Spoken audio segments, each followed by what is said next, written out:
سعودی عرب کا سفر کرنے والوں کے لیے نئی سفری پابندیاں عائد۔ سعودی وزارت داخلہ نے جمعرات کو کہا کہ سعودیوں کو سعودی عرب سے باہر جانے کے لیے بوسٹر ڈوز لگوانا ہوگی۔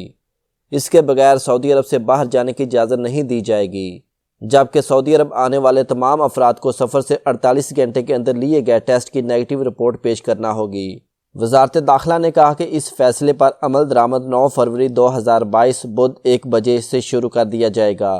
وزارت داخلہ نے تاکید کی ہے کہ بیرون ملک سفر کرنے کے خواہشمند سعودیوں کو بوسٹر ڈوز لازمی قرار دی گئی ہے۔ دوسری ڈوز پر 3 ماہ گزرنے پر بوسٹر ڈوز لینا ہوگی۔ اس کے بغیر سعودی عرب سے باہر جانے کی اجازت نہیں ہوگی۔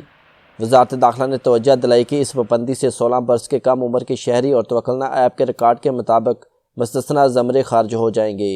وزارت داخلہ نے توجہ دلائی کہ سعودی عرب آنے والے تمام افراد کو، وہ سعودی ہوں یا غیر ملکی ہوں، یا ویکسین یافتہ ہوں یا منظور شدہ ہوں، PCR ٹیسٹ نیگیٹو پیش کرنا ہوگا۔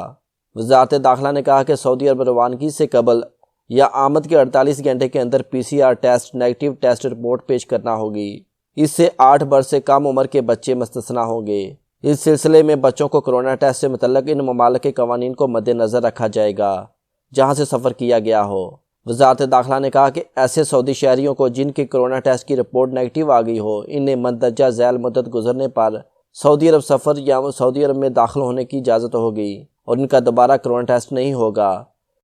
کرونا وائرس میں مبتلا ہونے کی پازیٹیو رپورٹ پر 10 روز گزر چکے ہوں اور اس نے سعودی عرب میں منظور شدہ ویکسین کی تمام خوراکیں نہ لی ہوں۔ وزارت داخلہ نے تاکید کی ہے کہ ان پابندیوں پر عمل درآمد 9 فروری 2022 کو رات 1 بجے سے ہوگا۔ مزید نیوز اپڈیٹ کے لیے اگر آپ نے ابھی تک ہمارا چینل سبسکرائب نہیں کیا تو سبسکرائب کرنا مت بھولیں۔